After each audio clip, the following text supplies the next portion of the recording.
Okay, it's official. House of the Dragon puts Amazon's Lord of the Rings to shame.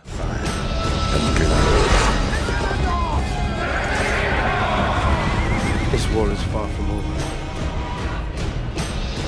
Having watched the Lord of the Rings Amazon show, if I wasn't already sold on the fact that House of the Dragon is way better, this fucking episode sells me on that 1,000 times over. House Valerian is coming for you! Surprise, motherfucker! Burn the fucking Dryaki Gods alive! In the first 1 minute of this episode, I am already far more interested and paying far more attention than I was throughout the entire 2 hours of the Lord of the Rings show, which I will review at some point. It's just so goddamn boring that I just haven't got around to editing it yet. A wizard is never late, Frodo Baggins. Nor is he early. He arrives precisely when he means to. The shots at the beginning of this episode, and I'll try to show as many of them as I can without getting copyrighted, because that's a thing YouTube's been doing lately. But these shots remind me of an old movie that you may or may not have watched, but you should definitely watch if you haven't, called Reign of Fire. Yes, I know, I'm old.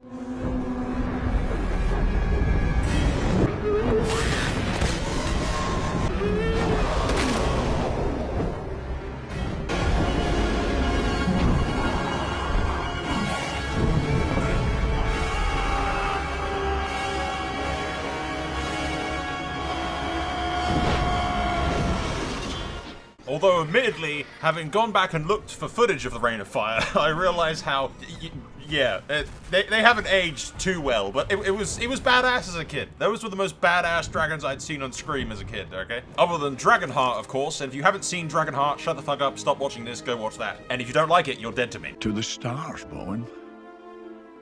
To the stars.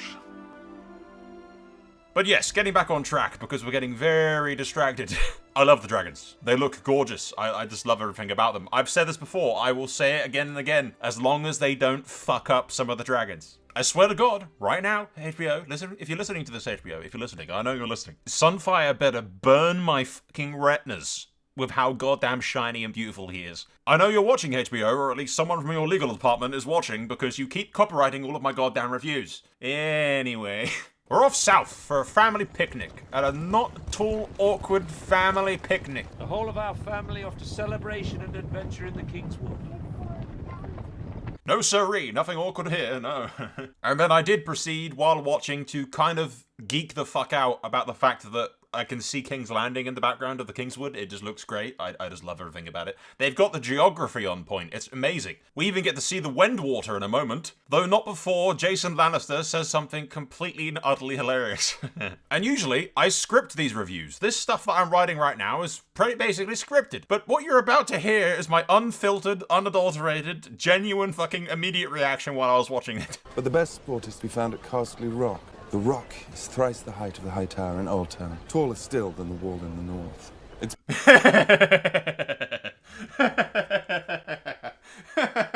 Is it, buddy? Is it really? Roll the clips, let's see how fucking tall Castle Rock is. Twice the height of Hightower.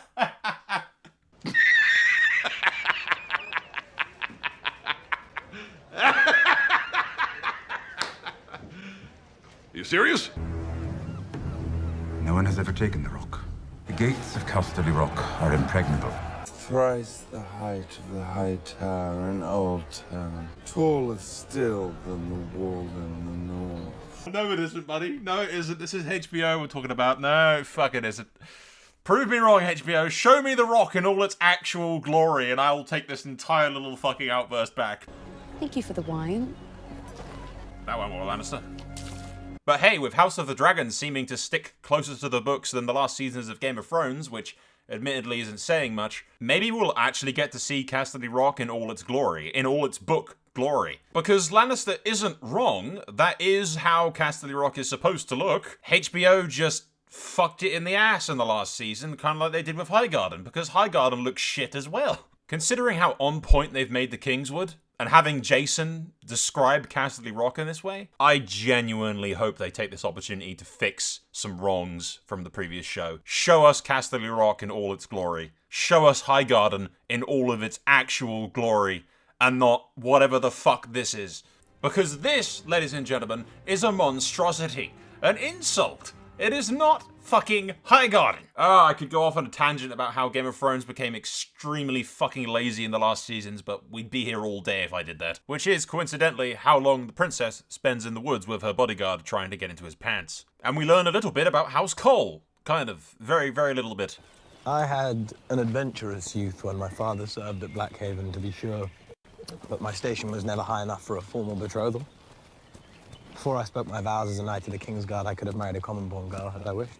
How lucky you are to have a say in your own life. I hope they continue to expand on that and we learn more later on. Either way, the princess's seduction is interrupted by a boar trying to kill them, because boars would love to kill royal people. King Robert Baratheon, murdered by a pig. We also learn from this scene that a 17-year-old girl is in fact more competent than a drunk Robert Baratheon.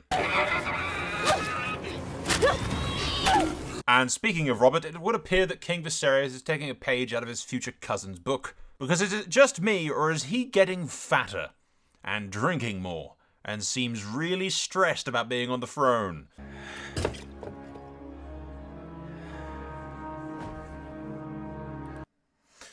Yeah, I'm definitely right. Viserys is, the stress of being king and all the politics crap is definitely getting to him. And he's letting himself go. He's pulling a Robert Baratheon, ladies and gentlemen. He's pulling a Robert Baratheon. You're too fat for your armor. Fat? Is that how you speak to your king? Although all jokes aside, I do actually genuinely really like the actors' work in this. Both the princess and her father. The dynamic they've got, it actually feels genuinely real. They've got a troubled relationship, but like you actually genuinely feel the emotion. It's extremely well acted, I feel. Aside, the king is sending aid to the Stepstones to help his brother. I'm sending word to Daemon. Aid is sailing to the Stepstones. Which I'm sure Prince Daemon will accept with all the grace and dignity as befitting a Targaryen prince. A few moments later. Though I must say, as Daemon is senselessly beating the messenger over the head with his helmet, I will take a moment to appreciate how goddamn awesome this armor looks. Especially when you compare it to, you know, Lord of the Rings. That aside, we come to what is easily the most awesome scene in House of the Dragon so far, and probably one of the most badass scenes in all of Game of Thrones. Like, if I needed a scene to tell you who Daemon Targaryen is, I'd fucking show you this. And this is Daemon Targaryen. Just this whole fucking scene is just Daemon Targaryen written all over it in giant flashing neon lights. I cannot begin to describe how goddamn hyped this scene makes me for a later scene with Daemon. If you know the one I mean, it's called The God's Eye, and it's going to be fucking awesome. Or it better be awesome, or otherwise I'm gonna fucking kill a bitch. Not that I should need to, because this scene's fucking badass, so I can only imagine what the other one's gonna be like. There's some shots in here as well, and I'll show you the stills of it, but I wasn't completely on board with Dark Sister and Blackfire to begin with. They're kinda lacking some of the jewelry that I expect, with like rubies and shit. But yeah, it's actually kind of growing on me. Dark Sister looks really fucking cool. Game of Thrones really, really neglected Valyrian steel swords throughout the entire season back in the day. So it's nice to see them getting a little bit of close-up. And last, but certainly not least, we get to see the Sea Snake in action, kicking some ass with a giant fucking axe. Since Daemon's little death charge was essentially baked to lure the enemy out, they swoop in with the army and with the dragons and just murk the shit out of the pirates. And Daemon is not throwing punches. He is not a happy camper. This is why you don't fuck with the Rogue Prince. He fucks with you. But before we can, we'll wrap this up. This episode has been easily the best so far, and I look forward to the rest of them. Holy fucking crap, is it better than Lord of the Rings. Jesus. And one of these days, if I can stomach how goddamn boring it is, I'll do a review on that as well. But at least we can all sleep soundly, ladies and gentlemen, knowing in our hearts that somewhere, out there, Jeff Bezos is crying himself to sleep. Thank you for watching, that's all for now. Soul out.